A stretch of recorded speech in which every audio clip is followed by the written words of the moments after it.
귀한 기도 감사합니다. 오늘 이 오후 시간에 우리에게 주신 하나님의 말씀은 로마서 5장 12절 한 절 말씀입니다.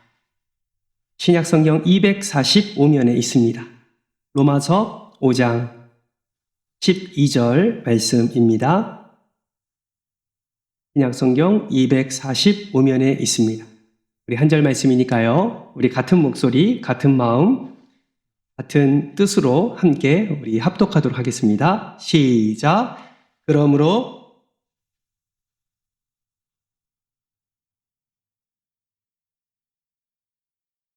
이와 같이 모든 사람이 죄를 지었으므로 사망이 모든 사람에게 이르렀느니라. 아멘. 앞뒤자로 이렇게 인사하겠습니다. 오후도 은혜의 시간 되시기를 축복합니다. 인사하겠습니다.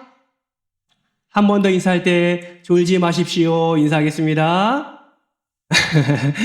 네, 우리 정신 바짝 차리고 또 우리 말씀도 함께 듣도록 하겠습니다. 사랑하는 성도 여러분, 소설가 로버트 루이스 스티븐슨이 쓴 지킬 박사와 하이드라는 소설을 여러분 알고 계십니까? 영화로도 나온 소설이지요. 이 소설은 인간의 이중성을 그린 작품입니다.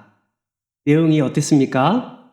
의사이자 법학학자로서 사회적으로 존경받는 지킬 박사는 가난한 이들을 무료로 치료해주고 마을 사람들을 사랑으로 보살피는 그런 사람이었습니다. 모든 사람이 그를 존경했고 그리고 사랑했습니다. 그런데 그 마을에 밤마다 강도가 나타나서 사람들을 괴롭히기 시작합니다.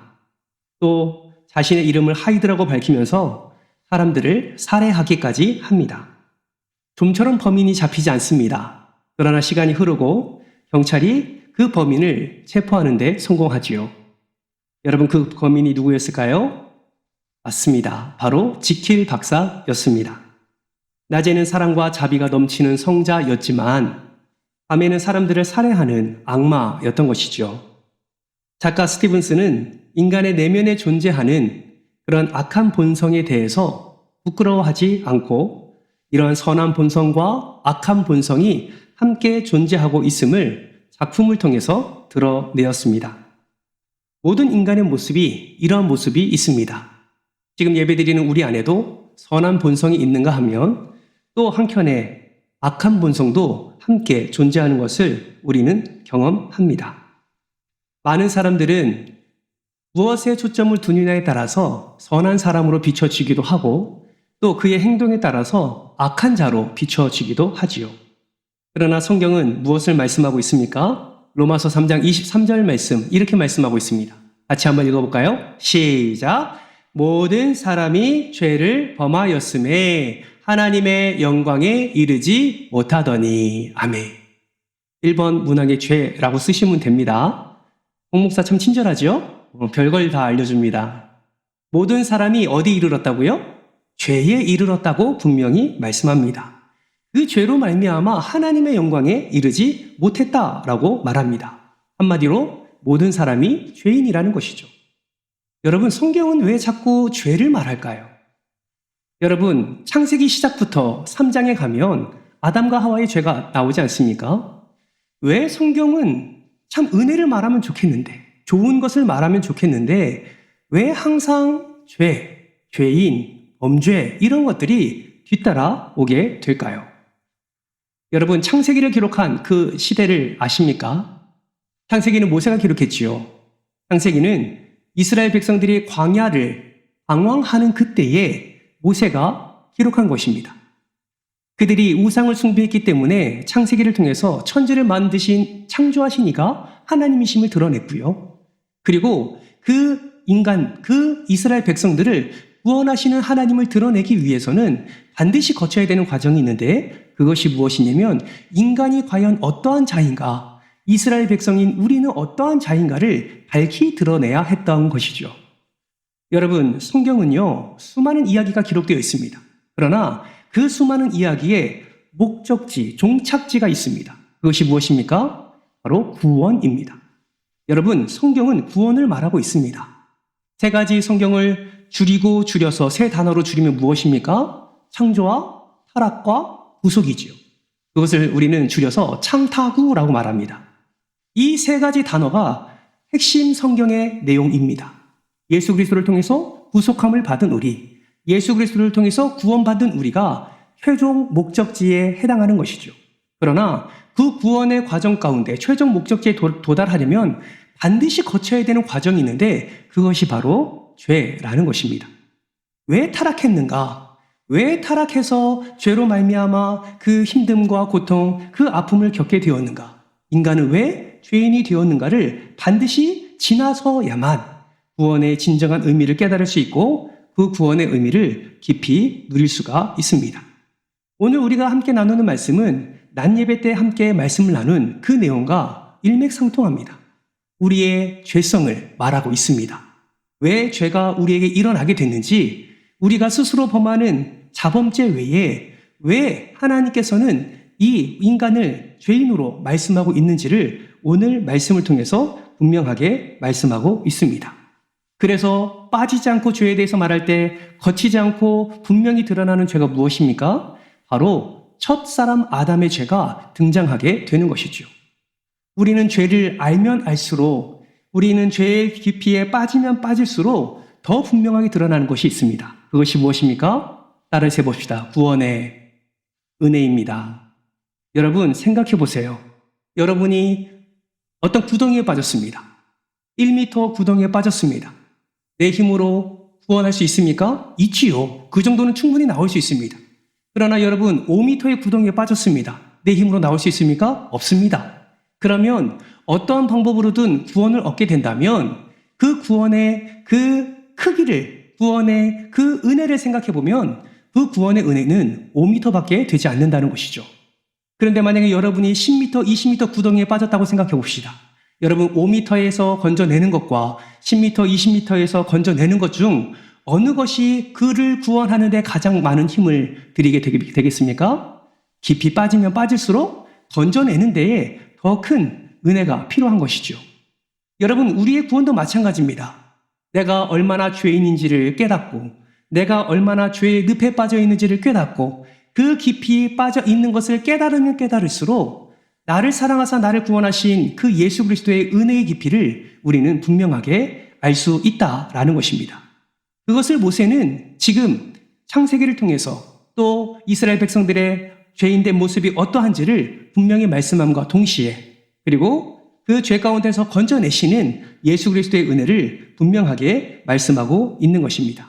그래서 우리는 인간이 어떠한지 내가 어떠한지 알려면 우리는 이 죄를 분명히 알아야 되고 이 죄성이 어떠한 우리의 삶에 영향을 미쳤는지를 분명히 깨달아야 될 줄 믿습니다. 여러분 구원의 은혜를 더 분명하게 누리고 싶으십니까? 여러분에게 임한 그 구원의 은혜를 더 확실하게 누리고 싶으십니까? 그렇다면 여러분 다른 거 알 필요 없습니다. 내가 얼마나 죄인인지를 깨닫게 되면 그 하나님의 구원의 은혜, 그 예수 그리스도의 그 보혈의 가치가 더 분명하고 선명하게 나타나는 것이죠.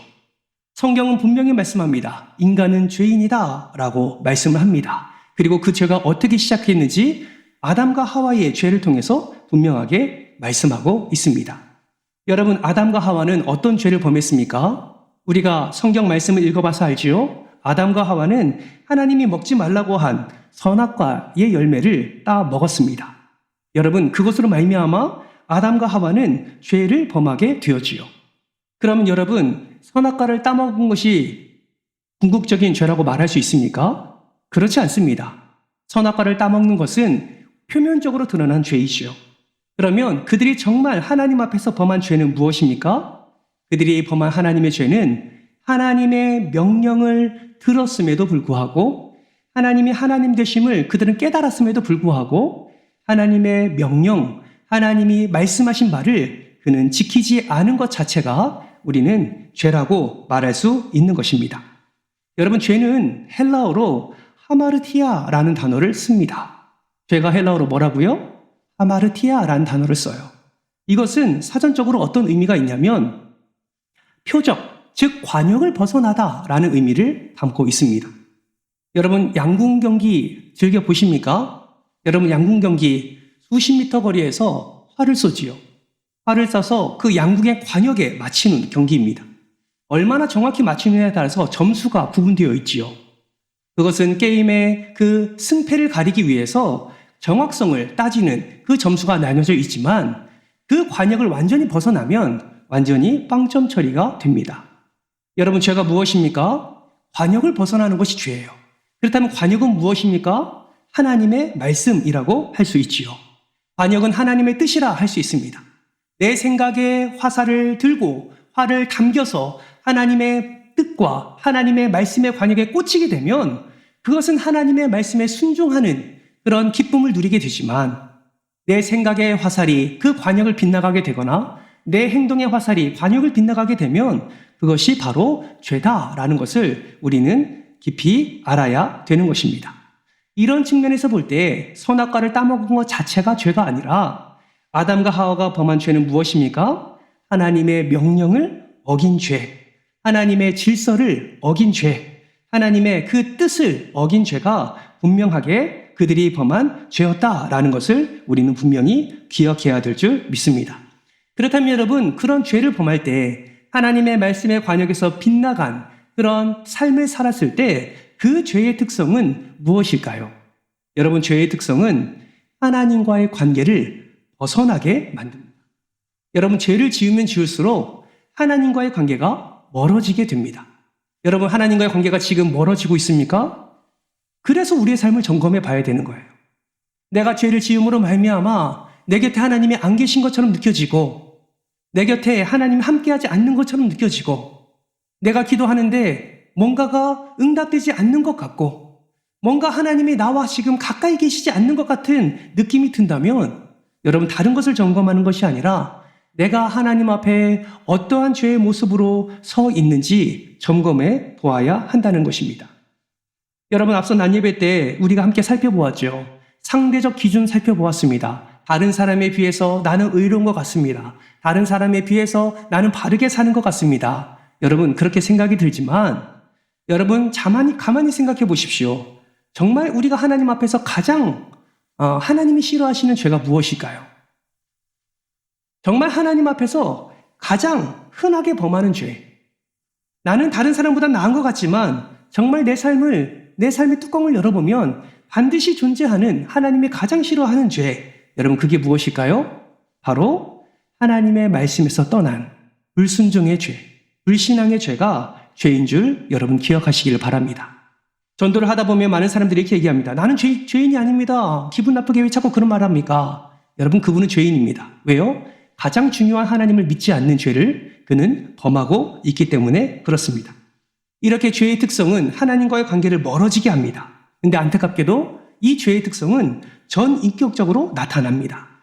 죄를 범해서 전적인 타락을 경험한 우리는 지성적인 면에서도 하나님에 대한 불신함과 그리고 교만으로 죄의 특성이 드러나게 되고 감정적으로는 하나님이 먹지 말라는 식실과를 먹음으로 해서 그것으로 해소하고자 하는 거룩하지 못한 만족으로 나타나게 됩니다. 그리고 의지에서는 하나님과 같이 되려는 욕구로 나타나게 되는 것이죠. 죄로 말미암아 전적 타락이 일어나게 되면 전인격적인 타락이 일어나게 되고 이로 인해 하나님과 거리가 더 멀어지는 것을 우리는 경험하게 됩니다. 근데 문제는 무엇이냐면 이 아담과 하와의 죄가 거기서 그냥 끝나지 않는다라는 거예요. 아담과 하와가 지은 그 하나님의 명령을 어긴 그 하나님의 말씀의 관역에 빗나간 그 하나님의 죄가 아담과 하와 생에서 끝나는 것이 아니라 오늘날 보통 생육법으로 태어나는 모든 이에게 그 죄의 영향력이 계속해서 이어지고 있다라는 것입니다. 우리는 선악과를 따먹지 않았음에도 불구하고 그 선악과를 따먹은 것처럼 우리는 죄인으로 그렇게 여겨지게 된다라는 것이죠. 여러분, 이것을 우리는 무엇이라고 얘기합니까? 원죄라고 이야기를 합니다. 왜 아담과 하와의 그 죄가 우리에게 계속 이어지게 되었을까요? 그 이유는 첫사람 아담은 인류를 대표하는 자이기 때문에 그렇지요. 선악을 알게 하는 그 나무를 따먹었을 때 인류를 대표하는 자이기 때문에 그 이후에 태어나는 모든 사람은 그 예외 없이 죄를 지은 것으로 간주가 되는 것입니다. 여러분, 5장 12절 말씀, 오늘 본문 말씀인데요. 다시 한 번만 읽어볼까요? 5장 12절 말씀입니다. 시작! 그러므로 한 사람으로 말미암아 죄가 세상에 들어오고 죄로 말미암아 사망이 들어왔나니 이와 같이 모든 사람이 죄를 지었으므로 사망이 모든 사람에게 이르렀느니라. 아멘. 말씀 계속 띄워주세요. 여러분 잘 보세요. 한 사람이 누구를 말합니까? 아담을 말하는 것이죠. 그 사람으로 말미암아 뭐가 세상에 들어왔다고요? 죄가 세상에 들어왔다고요. 그저 한 사람이 지은 죄일 뿐입니다. 그런데 그의 죄가 세상에 들어왔다라고 말합니다. 왜 세상에 들어왔습니까? 인류를 대표하는 대표성이 아담에게 있기 때문에 그렇지요. 여러분 로마서 5장 19절 말씀도 보세요. 한 사람이 순종하지 아니함으로 많은 사람이 죄 있는 것 같이 한 사람이 순종하지 않았습니다. 그런데 많은 사람이 죄인 되었다라고 성경은 말하고 있습니다. 그래서 여러분 주목하세요. 여러분의 그 답안지를 2번을 보십시오. 많은 사람들이 죄인 되었다고 하는 이유가 무엇입니까? 이는 모든 사람은 인류의 대표인 아담으로 인해 악하고 부패한 본성을 가지고 태어난다는 것인데 이것을 무엇이라고 한다고요? 원죄라고 한다고 말하고 있다라는 것입니다. 그렇기 때문에 우리도 태어날 때 그 원죄의 영향력 아래 태어나는 거예요. 안타깝게도 오늘 낮예배 때 아기 축복 기도를 했지만 우리 보람이도 원죄를 가지고 태어난 겁니다. 얼굴 못 보셨죠? 얼마나 예쁜데요. 죄송합니다. 여기 계신 모든 분보다 제일 예쁩니다. 제가 보기에. 그런데 그 아기도 원죄를 가지고 태어났어요. 왜요? 죄의 영향력 아래 있기 때문에 그렇습니다. 그렇기 때문에 우리는 그 죄의 영향력 아래 살아가게 되는 것이고 우리도 아담과 하와가 경험했던 그 전적 타락을 우리도 경험하며 살아갈 수밖에 없는 것입니다. 그러므로 여러분 우리의 생각과 우리의 말과 우리의 행동에 항상 무엇이 섞여 있습니까? 부정이 섞여 있는 것이죠. 죄가 섞여 있는 거예요. 항상 그렇게 하나님을 바라지 아니하고 성령 하나님과 동행하심을 힘써 행하지 아니하면 어느샌가 우리의 생각과 말과 행동에 죄가 나오게 되는 것입니다. 그러면 이쯤에서 우리는 의문을 품을 수 있죠. 아니 도대체 왜 하나님이 그거 만드셔가지고 왜 동산 중앙에 그것도 제일 구석탱이 만들어 놓든지 왜 선악과를 만들어서 그렇게 아담과 하와를 먹게 만드냐. 선악과를 처음부터 만들지 않으면 죄 안 지을 거 아니냐.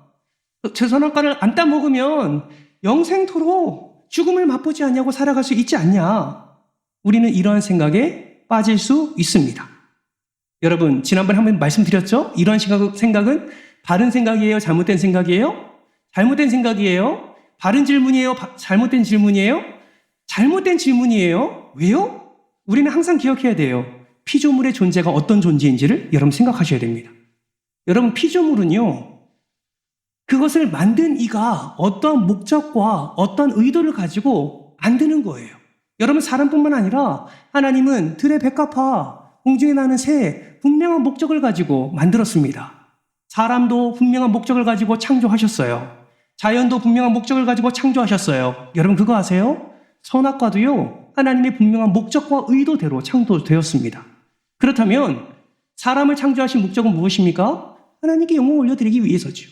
그러면 선악과를 창조하신 이유는 무엇이에요? 그 선악과를 바라볼 때마다 하나님의 하나님 되심을 인정하라는 거예요. 그 선악과를 바라볼 때마다 하나님의 질서를 인정하라는 거예요. 그 먹지 말라는 선악과를 어떻게 하면 따먹을까 생각하는 것이 아니라 동산 중앙에서 돌아다니면서 그 선악과를 볼 때마다 아 그렇지 하나님이 그렇게 말씀하셨지. 그 하나님 되심을 인정하며 그 하나님의 질서 안에 항상 거하라 라는 목적으로 선악과를 만드셨습니다. 어떤 사람은 이렇게 말하죠. 아니 그러면 그 선악과 따먹을 줄 몰랐어? 하나님은 전지하시다면서 전지가 뭐야? 모든 것을 다 아는 건데 아니면 그거 만들어 놓고 하나님이 그 아담과 하와가 그거 뱀에게 꾀임당해가지고 그거 먹을 거 몰랐나? 하나님은 전지하지 않으신가? 이런 상태까지 나아가게 되는 거예요. 여러분 그 상태까지 나아가게 되면 여러분 우리는 하나님을 믿을 수 없습니다. 항상 기억해야 될 것은 내가 어떤 존재, 어떤 목적으로 창조되었는지를 기억해야 한다는 거예요. 그럼 우리는 선악과를 볼 때 무엇을 우리는 바라보아야 됩니까? 그것을 바라보면서 창조하신 목적에 따라 우리가 어떻게 반응해야 될지를 생각해야 된다는 거예요. 하나님 되심을 인정하고 하나님의 질서를 그 선악과를 통해서 우리가 깨달았다면 그래서 그 열매를 절대 먹지 말라고 했다면, 먹으면 반드시 죽을 것이라고 말씀하셨다면, 그러면 어떻게 하면 내가 그 선악과를 따먹지 않아야 될까를 생각하는 것이 바른 질문이고 바른 생각이다라는 것입니다. 그러므로 여러분, 여러분의 3번 한번 보실까요? 문제가 나갑니다. 정답을 한번 맞춰보세요. 1, 2, 3번 중에 무엇을 우리는 바른 질문으로 해야 됩니까? 그렇지요. 3번이지요. 3번이에요. 하나님, 나 이렇게 할 거 몰랐어요? 왜 이렇게 만들어 놓으셨어요? 이거는 핑계거리밖에 되지 않는다라는 거예요. 잘못된 생각으로 지금 하나님께 접근하고 있는 겁니다. 여러분, 선악과를 보며 그 죄를 바라볼 때에 우리는 동일한 죄에 빠지지 않기 위해서 항상 우리는 바른 생각, 피조물로서 바른 우리는 질문을 가져야 된다라는 것입니다. 하나님은 그것을 바라보며 우리에게 자유의지를 주셨고 그 자유의지를 가지고 하나님께 영광 올려드리며 하나님이 하나님 되심을 기억하라고, 그 선악과를 바라보면서 너희 스스로 자유롭게 모든 것을 먹으며 또 모든 것을 먹고 예배하며 온전히 하나님께 경배 드리는 그런 삶을 살라고 선악과를 세워주신 것입니다. 그래서 여러분 4번 질문 보세요. 아담과 하와가 무엇을 가지고 마음껏 살게 하셨습니까? 자유의지를 가지고 마음껏 살게 하셨다라는 거예요. 그리고 하나님이 창조주이시며 모든 만물의 주인이심을 그 선악과를 바라보면서 깨달으라 라는 것이죠. 여러분, 선악과에 대해서 더 이상 오해하지 마시기 바랍니다. 하나님은 분명히 하나님의 목적과 의도대로 선악과를 만드셨습니다. 우리를 로봇으로 만들지 않으셨어요. 그저 명령어를 입력하면 거기만 똑같이 따라하는 그런 로봇으로 만든 것이 아니라 하나님 우리에게 자유의지를 주셨고 그 자유의지를 가지고 하나님을 찬송하며 하나님께 경배하라고 이렇게 우리를 창조하셨습니다. 그것이 우리를 창조하신 하나님의 목적이고 의도였습니다. 그런데 우리는 어떻게 합니까? 여전히 선악과를 나의 쾌락의 도구로, 나의 욕망의 도구로 삼게 됩니다. 하나님의 하나님 되심을 기억하지 않습니다. 선악과를 바라보면서 모든 만물의 주인이 하나님을 인정하지 않아요. 우리가 제범하는 거 똑같지 않습니까? 우리는 물질에 참 약합니다. 그래서 잘못된 것에 우리는 그 물질을 쏟아부을 때가 있어요. 잘못된 방향인 거 알아요. 근데 그걸 바라보면서도 만물이 하나님의 주인이심을 깨닫지 못합니다. 그저 나의 만족과 나의 유익과 나의 부유함을 생각하며 그렇게 물질을 안 좋은 곳에 투자를 하게 되는 것이죠. 사랑하는 성도 여러분, 범죄가 눈앞에 있다면 그 범죄를 바라볼 때 모든 만물의 주인이신 하나님을 먼저 기억하시는 저와 여러분 되시기를 주님의 이름으로 축복합니다. 그것을 기억하지 않고 그 선을 넘어버리면 어떻게 됩니까? 결국 죄의 시작과 결과가 분명하게 드러난다라는 것이죠. 여러분, 죄에 대한 결과는 무엇입니까? 로마서 6장 23절 말씀 같이 한번 빈칸을 채워가면서 한번 읽어볼까요? 로마서 6장 23절입니다. 시작!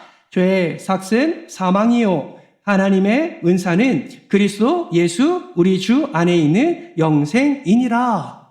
여러분, 야고보서 1장 15절 말씀도 보세요. 욕심이 잉태한 즉 뭐를 낳습니까? 죄를 낳습니다. 죄가 잉태한 즉 뭐가 낳습니까? 사망을 낳습니다. 여러분, 결국 욕심이 죄가 장성하니 사망을 낳게 되는 것이죠. 결국 죄에 대한 결과는 사망입니다. 우리가 원죄의 영향력 아래 계속 있고 우리가 자범죄, 스스로 범하는 죄 아래 계속 있고 예수 그리스도가 아니라 죄 가운데 죄의 늪에 계속 빠져 있으면 우리의 결과는 정해져 있다라는 거예요. 그것이 무엇입니까? 바로 사망입니다. 여러분, 하나님은 죄에 대한 책임을 물으십니다. 저와 여러분의 죄에 대한 책임을 물으세요. 그리고 그 책임으로 벌을 내리십니다. 우리를 죽이기 위해서 벌을 내리시기를 기뻐하시는 것이 아니라 우리를 살리기 위해서 벌을 내리세요. 징계하세요. 심판이 아니라 징계를 하십니다. 왜 징계하세요? 다시 돌아오라고. 다시 그 은혜의 자리로 돌아오라고 그렇게 우리를 징계하십니다. 하나님의 인내와 공평과 정직하심으로 우리를 바른 길로 인도하시려는 하나님의 몸부림이신 것이죠. 사랑하는 성도 여러분, 죄의 결과가 사망임을 잊지 마시고 그 사망의 자리에 머물러 서 계시는 것이 아니라 항상 어떤 죄 가운데 있든지 그 죄 가운데서 온전하신 하나님만을 바라보며 그 은혜 가운데 서는 저와 여러분 되시기를 주님의 이름으로 축복합니다. 그렇다면 원죄의 결과는 무엇일까요? 원죄의 결과는 두 가지로 정리할 수 있습니다. 원죄는 죄책과 오염입니다. 6번에 죄책, 오염 한번 적어보세요. 죄책이라는 뜻의 의미는 여러분 그 시트지 앞에 보면 단어 해설 제가 넣었지 않았습니까? 그걸 보면 여러분 죄책이 무슨 의미인지 아실 겁니다. 죄책이 무엇입니까? 죄에 대한 무엇이에요? 책임을 말하는 것이죠. 죄책은 죄에 대한 책임을 의미합니다. 하나님의 법을 어겼기 때문에 저주를 받아 마땅한 상태에 있는 그 우리가 그 죄에 대한 책임을 감당하는 것이 바로 죄책입니다. 그래서 책임에 대한 결과가 무엇입니까? 사망인 것이죠. 그래서 로마서 5장 18절 말씀은 한 범죄로 많은 사람이 정죄에 이른 것 같이 라고 말씀을 하고 있습니다. 죄에 대한 책임이 있다는 것을 말씀하고 있는 것이죠. 그러면 원죄의 또 다른 결과는 무엇입니까? 오염입니다. 오염은 무엇인가요? 오염은 도덕적 개념으로서 죄를 낳게 되는 우리의 본성의 타락이라고 우리는 정의할 수 있습니다. 다시 말하면 죄를 지음으로 말미암아 우리가 원죄뿐만 아니라 도덕적인 죄까지 우리는 범하게 되는데 그것이 죄로 말미암아 전적 타락으로 오염되어서 일어나는 현상이다라고 말할 수 있는 것입니다. 다윗은 시편 51편 5절 말씀에서 이렇게 말씀합니다. 우리 같이 한번 화면을 보면서 읽어볼까요? 시작! 내가 죄악 중에서 출생하였으며 어머니가 죄 중에서 나를 잉태하였나이다. 어머니가 죄 중에 잉태한 것이 나에게 그대로 영향력을 끼치게 되고 그 영향력으로 말미암아 우리는 죄에 대한 책임과 오염의 그 도덕적 타락을 삶 속에서 경험하게 되는 것입니다. 어떻게 경험할까요? 여러분 로마서 5장 28절 마태복음 5장 28절인가요? 우리 화면을 보면서 같이 한번 읽어볼까요? 오늘 화면에 나와 있습니까? 예, 같이 한번 읽겠습니다. 시작! 나는 너희에게 이르노니 의욕을 품고 여자를 보는 자마다 마음에 이미 가능하였느니라. 아멘. 어떻게 도덕적인 타락으로 나타납니까? 우리의 생각으로, 우리의 마음으로, 우리의 행동으로 나타난다라는 것을 우리는 반드시 기억해야 됩니다. 그러므로 여러분, 우리는 죄의 영향력 아래 있음을 항상 기억하면서 죄의 결과가 사망이라는 것을 기억하면서 우리는 사망의 결과를 우리는 하나님이 기뻐하시는 은혜의 결과로 바꿔가야 하는 것입니다. 어떻게 바꿀까요? 예수 그리스도 안에서 의로운 옷을 덧입고 그 예수 그리스도께서 허락해 주시는 그 구원의 은혜를 우리는 누려야 되는 것이죠.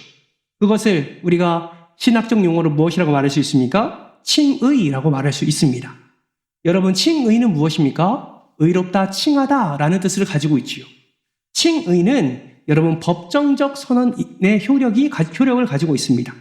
다시 말하면 심판장 되신 예수 그리스도께서 우리를 법정에 섰을 때에 우리의 수많은 죄, 원죄와 자범죄, 우리 안에 일어나는 수많은 죄들을 바라보시면서 사형하면서 땅땅땅 두드리는 것이 아니라 우리의 모습의 죄인의 모습이지만 하나님께서 무죄를 선언하시고 우리에게 의롭다 칭해 주시는 것이 바로 칭의입니다. 이 칭의가 있기 때문에 우리는 다시금 하나님의 은혜를 누릴 수 있고 구원의 은혜를 누리게 되는 것입니다. 에베소서 2장 3절 말씀 우리 같이 한번 읽어볼까요? 시작! 전에는 우리도 다 그 가운데서 우리의 육체의 욕심을 따라 지내며 육체와 마음에 원하는 것을 하여 다른 이들과 같이 본질상 진노의 자녀이었더니 우리는 본질상 진노의 자녀이었지만 하나님의 칭의로 말미암아 우리는 다시 한번 구원의 은혜를 누리게 되는 그런 은혜를 누리게 된 것입니다. 그러므로 여러분 우리는 구원받은 자답게 우리는 은혜를 누린 자답게 매일매일 삶을 살아야 되는 것입니다. 한 번 은혜를 받았는데 또 다시 죄 가운데 나아가는 것만큼 어리석은 것은 없습니다. 우리는 칭의의 은혜를 입은 자로서 구원의 은혜를 입은 자로서 이제 죄에 대한 결과가 사망인 것을 알지만 예수 그리스도 안에 거함으로 그 은혜의 결과가 구원의 자리로 우리를 이끌었다는 사실을 반드시 기억하면서 우리는 죄의 자리로 나아가는 것이 아니라 우리는 은혜의 자리에 머물러 있어야 한다라는 것입니다. 사도 바울은 이것을 너무나 잘 알고 있었습니다. 그래서 에베소서 4장 30절 말씀 한번 보실까요? 에베소서 4장 30절 말씀 같이 한번 읽겠습니다. 시작.